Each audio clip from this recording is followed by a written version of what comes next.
Interlaken sits on a fertile, narrow plain known as the Bödeli.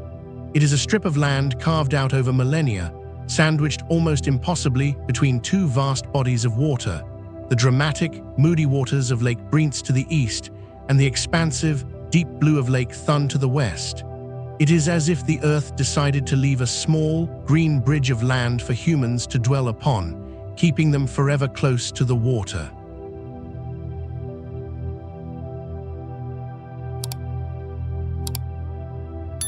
If you turn your gaze southward, the flat horizon disappears entirely, replaced by the sheer, intimidating presence of the alpine giants, the Eiger, the Mönch, and the Jungfrau.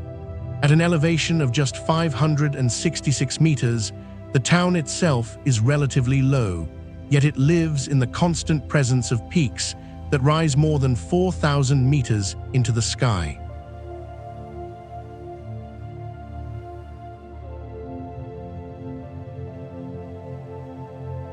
Living here means existing between these two extremes, the flat, serene horizontal line of the lakes and the vertical, uncompromising power of the mountains. It is a landscape that humbles you the moment you step outside. In the city, we build towering skyscrapers to prove our dominance over the landscape. Here, the mountains make such efforts seem beautifully insignificant. They remind us of our own smallness, not to frighten us, but to offer a strange, comforting sense of relief. In the presence of things so ancient, our daily anxieties seem to lose their weight.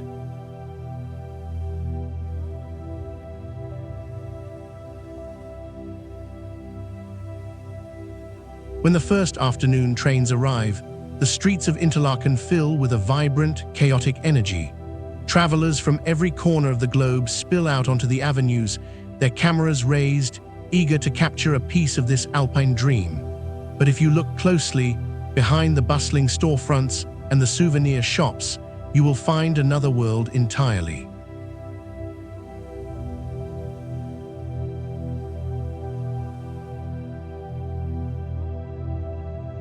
The people who call this valley home have developed a unique rhythm, a way of living that feels remarkably grounded despite the constant influx of seasonal visitors. There is a quiet, steady quality to the Swiss character here. It is a lifestyle defined by order, yes, but also by a deep-rooted respect for quiet spaces and personal boundaries.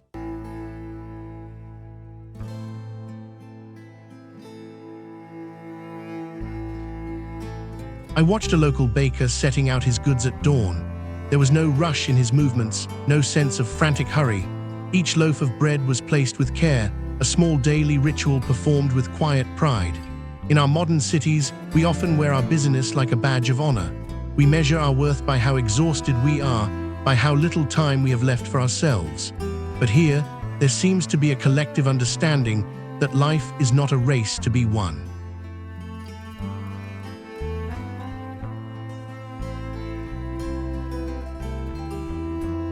Even the children walk to school on their own, navigating the pathways with a quiet confidence that speaks volumes about the safety and trust embedded in this community. There is a sense of belonging here that isn't loud or boastful. It is felt in the way neighbors greet each other by name and in the unspoken agreement to preserve the peace of the valley. It made me reflect on what we sacrifice when we choose the anonymity of the great metropolis, and whether the price we pay in loneliness is ever truly worth it.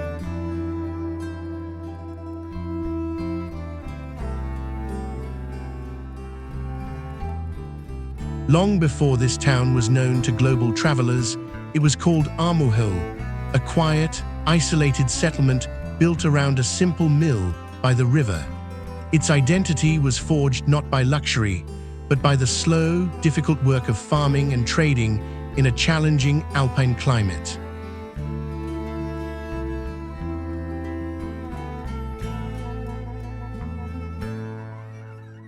At the center of this early world stood the Interlaken Monastery. Founded in the medieval era, this religious house once held immense power, owning vast stretches of land, forests, and farms throughout the surrounding valleys. For centuries, The rhythm of life here was dictated by the tolling of the monastery bells and the spiritual authority of the monks. It was a life of devotion, labor, and close community, bound by the seasons and the church calendar.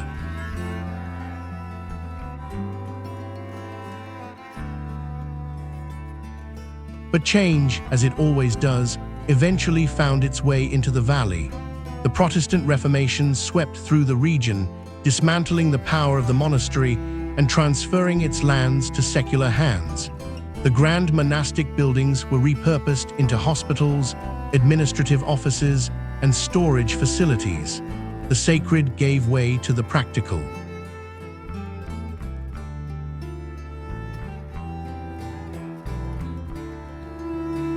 Walking through the quiet courtyards of the old monastery today, the stone walls, now weathered and worn, still stand as silent witnesses to these dramatic shifts in human belief and governance. It made me realize that communities, like individuals, must constantly reinvent themselves to survive.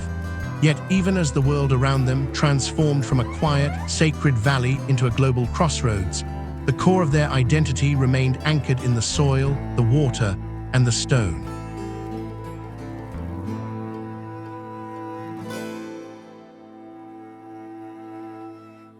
How does one build an economy in a place where nature dominates the landscape? For generations, the answer was simple. You worked the land, cut the timber, and tended the livestock.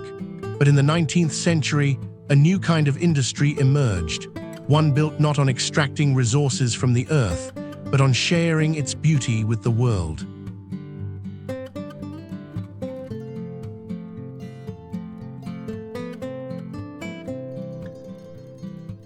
As romantic writers and painters began to depict the raw, untouched majesty of the Alps, travelers from across Europe began to arrive. Elegant hotels, with grand facades and sweeping balconies, rose along the avenues. Interlaken transformed from a quiet agrarian community into a prestigious haven of hospitality.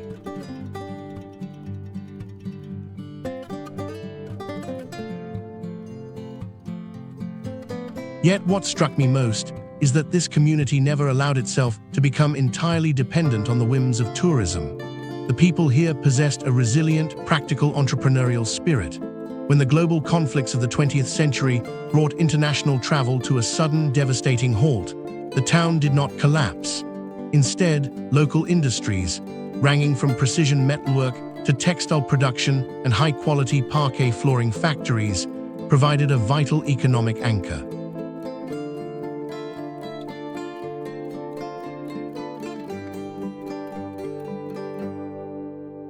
Today, the local economy is a delicate, sophisticated dance between traditional hospitality and modern innovation.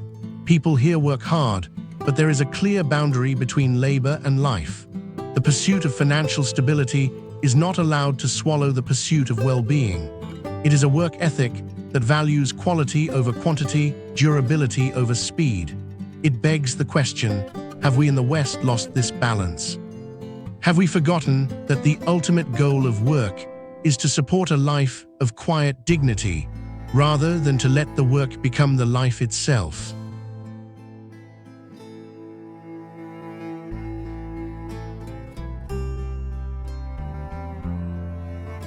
Some places are remembered by their monuments, others are remembered by their flavors. Here, the culinary identity is deeply intertwined with the geography of the Bernese Oberland, serving as a direct reflection of the land itself.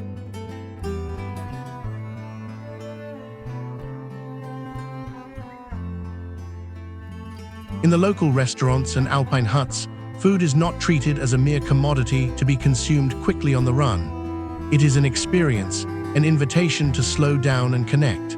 I sat in a small, wood-paneled stew as the evening chill began to settle over the town. Before me was a simple meal, thick slices of rich, nutty alpine cheese, cured meats, and warm, dense rye bread.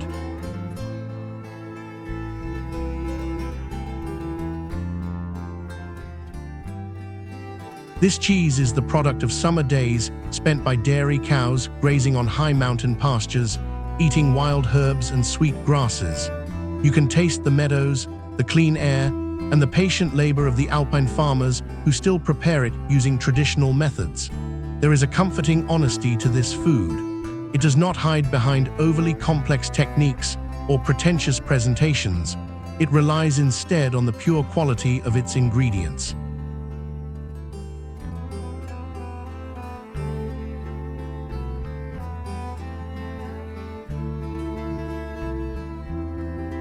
Sharing a meal like this, by the warmth of a tile stove, while the mountain wind brushes against the windowpane, feels like taking part in an ancient ritual of survival and comfort. It reminds us that nourishment is not just about calories, but about connection to the earth, to the hands that prepared the food, and to the person sitting across the table from us.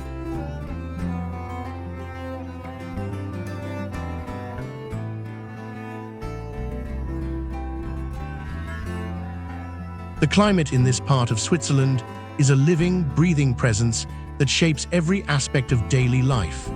At times, the valley is bathed in a soft, golden sunlight that makes the meadows glow with an almost impossible green. At other times, heavy, low-hanging clouds roll in from the lakes, wrapping the town in a quiet, atmospheric shroud of gray and mist.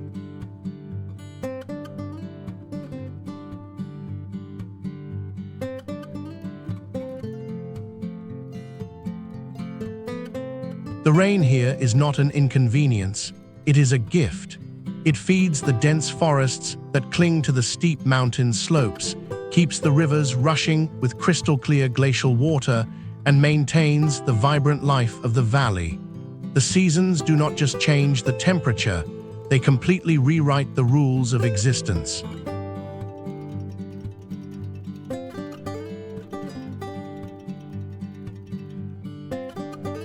In the winter, a quiet stillness settles over the landscape as snow blankets the higher elevations, turning the region into a silent wonderland of ice and stone. In the summer, the valley bursts into a symphony of activity. Adventure seekers take to the skis, their colorful paragliders dotting the horizon like bright petals drifting on the wind, while others explore the deep canyons and rushing rivers.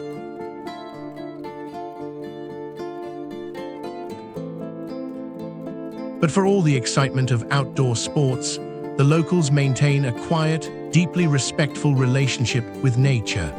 They understand that these mountains, while beautiful, are indifferent to human presence.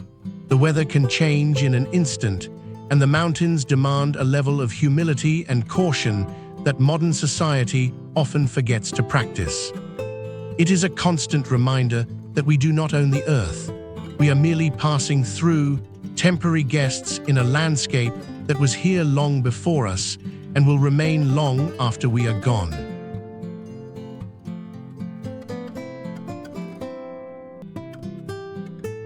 It would be easy to look at Interlaken and see only a rustic, old-world retreat. But beneath this traditional exterior lies one of the most efficient, highly advanced infrastructure networks in the world.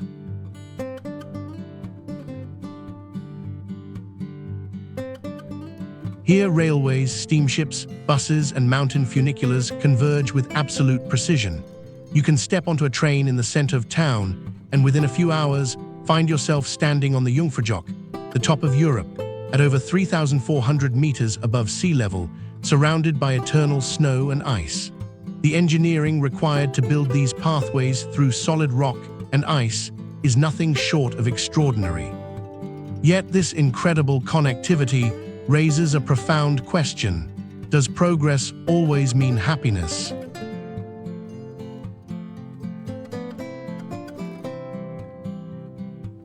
In many parts of the world, high-speed connectivity has only accelerated the pace of our anxiety. It has made us available 24 hours a day, turning our lives into a continuous stream of notifications and urgent demands. But here, the infrastructure is used not to speed life up, but to make the quiet corners of the world accessible. It is designed to serve the human experience, allowing people to transition seamlessly from the density of the town to the absolute solitude of a mountain peak.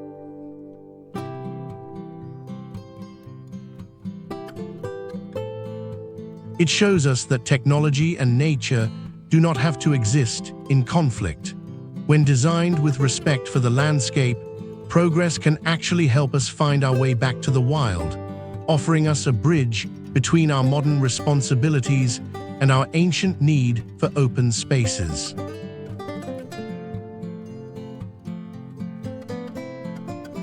Perhaps the greatest lesson this place taught me was that a good life rarely looks the same for everyone. We do not all need to live in the shadow of the Alps to find peace, but we do need to find our own Bödeli, our own quiet strip of land between the deep waters of our responsibilities and the towering heights of our aspirations.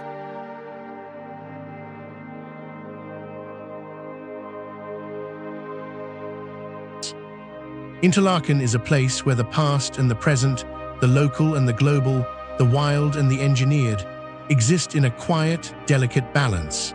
It is a reminder that even in our fast-paced, fragmented modern world, it is still possible to build a life that feels whole, grounded, and deeply connected to the natural world.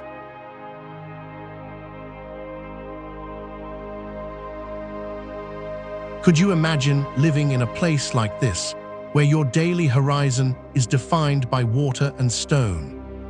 What part of this slower, more deliberate alpine life would you embrace?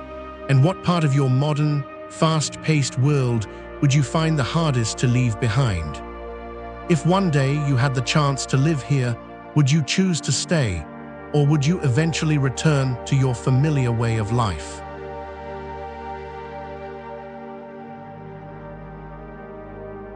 Share your thoughts in the comments below. If this journey helped you see the world, and perhaps your own life, a little differently, please consider subscribing and joining us as we continue to explore the quiet, extraordinary ways people build their homes across our beautiful world. Until next time.